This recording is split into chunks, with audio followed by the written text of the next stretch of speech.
विधानसभेची रणधुमाळी सुरू झालेली आहे.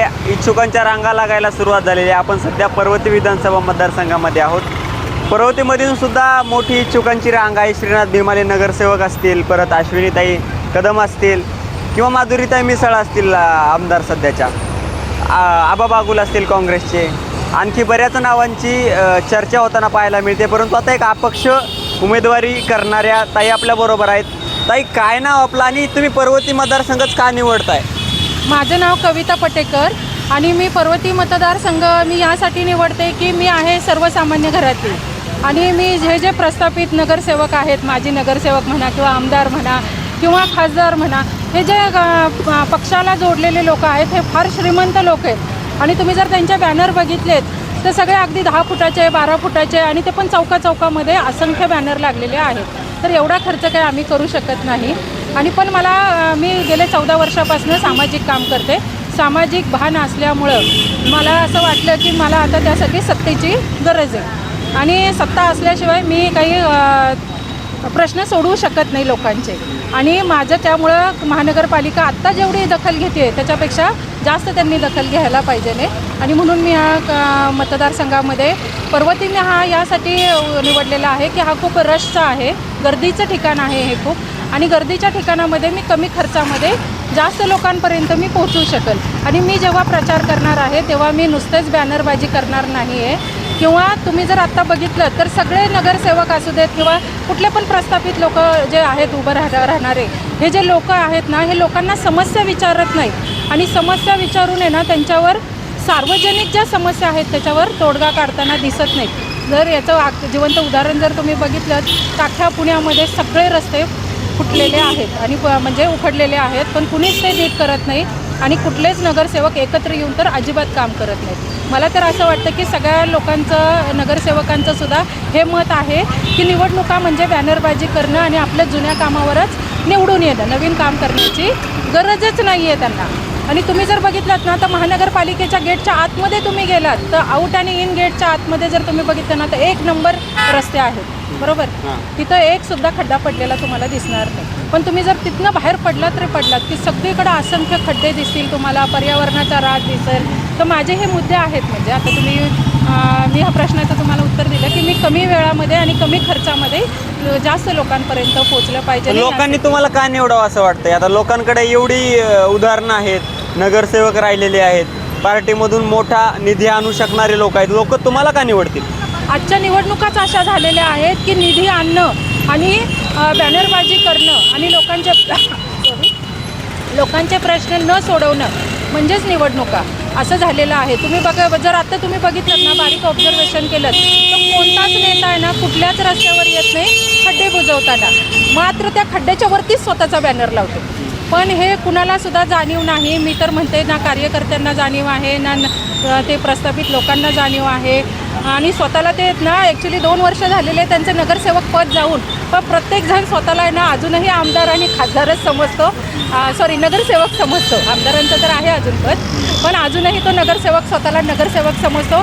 आणि ह्यामध्ये खूप गंभीर्याची गोष्ट अशी आहे की लोक त्यांना नगरसेवक समजतात. लोकांना बदल पाहिजे का? नवा चेहरा पाहिजे का? लोकांना ॲक्च्युली आहे ना राजकारण काय आहे हेच खरं तर मला असं वाटतं खूप डीपमध्ये कळत नाही असं मला वाटतं. कारण आहे ना लोकांना काय झालेलं आहे की असं वाटतच नाही की खाली खड्डा पडला आहे आणि वरती बॅनर लावला आहे, खाली ड्रेनेज तुंबलं आहे आणि वरती बॅनर लावलेला आहे. चांगला खड्डा, चांगला रस्ता अक्षरशः फोडतात ते आणि उगाचच सिमेंटचं करतात ते. पण जर तुम्ही बघितलेत ना की इथं कुठलाच आहे ना एकही व्यक्ती रस्त्यावर उतरणार नाही.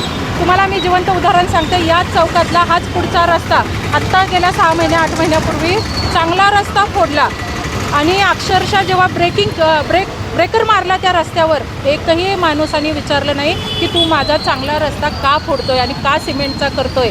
तर माझं असं म्हणणं आहे की जोपर्यंत लोकांमध्ये जागृती नाही, तुम्ही टॅक्स देता याचीसुद्धा त्यांना जाणीव नाही आहे. GST म्हणून तुम्ही अगदी मैतीच्या कपड्यावर सुद्धा पैसे देता, तुम्ही मिठाच्यावर सुद्धा कर भरता, पण त्यांना त्याची जाणीव नाही. कोणाला असं वाटत नाही की हा खड्डा जो पडलेला आहे यासाठी मी वेळ काढला पाहिजे. नाही, हा कोण संबंधित अधिकारी आहे, कोण ठेकेदार आहे, कोणता नगरसेवक यामध्ये इन्वॉल्व आहे की जो इथं मला काम करू देत नाही, किंवा महानगरपालिका जर करणार असेल तर कोण इथं थांबवतं हे काम.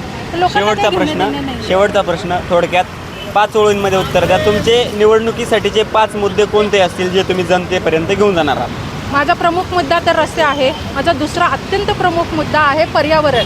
जर तुम्ही पर्यावरण जर बघितलं ना तर सगळे झाडं आमापेना अर्धे छाटलेले आहेत आणि त्याच्या फांद्याच्या नावाखाली पूर्ण झाडंच फक्त बुंदा ठेवतात आणि झाडं तोडून टाकतात.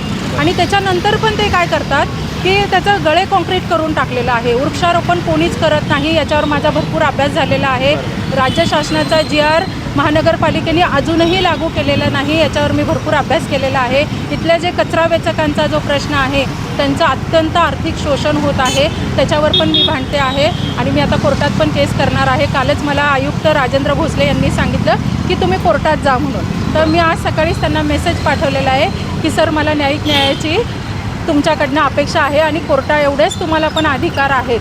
तर त्यामुळे तुम्ही न्याय देताल अशी मी अपेक्षा करते असं मी आयुक्तांना पाठवलेलं आहे. माझा तिसरा मुद्दा आहे की हे जे खड्डे पडलेले आहेत हे खूपच म्हणजे राजकारण करून हे काम चाललेलं आहे. कारण खड्डे का दुरुस्त होत नाही की लोकांनी अजून आपण प्रश्न घेतला. अच्छा ठीक आहे. अजून तिसरा माझा प्रश्न आहे पाणी रेन वॉटर हार्वेस्टिंग जर तुम्ही बघितलं ना तर ते कुठंच नाही आहे खरं तर. आणि मी हा प्रश्न विचारला होता महानगरपालिकेला की तुम्ही रेन वॉटर हार्वेस्टिंग केल्यानंतर तर माझे ना मी हा प्रश्न विचारला होता की रेन वॉटर हार्वेस्टिंगनी जमिनीमध्ये पाणी किती मुरलं काय.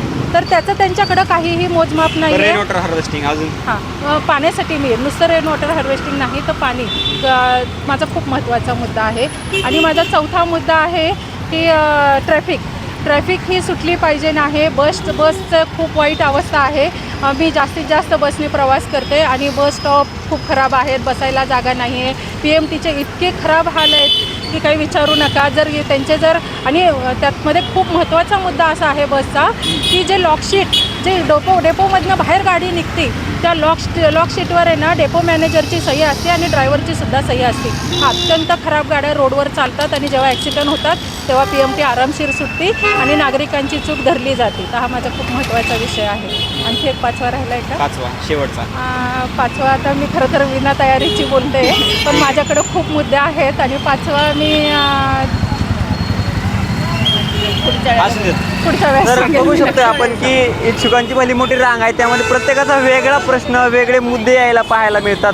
कुणाची जनतेच्या बाबतीत नाराजी सुद्धा आहे की नव्या चेहऱ्यांना प्राधान्य दिलं जात नाही किंवा निवडणुकीच्या खर्चावर काही जणांची नाराजी आहे. परंतु आपण या सगळ्या नाराजी किंवा आरोप प्रत्यारोपांचं सत्र या निवडणुकाच्या अनाऊन्समेंट नंतर सुद्धा पाहणार आहोत. जुळून राहा बातमी TV सोबत.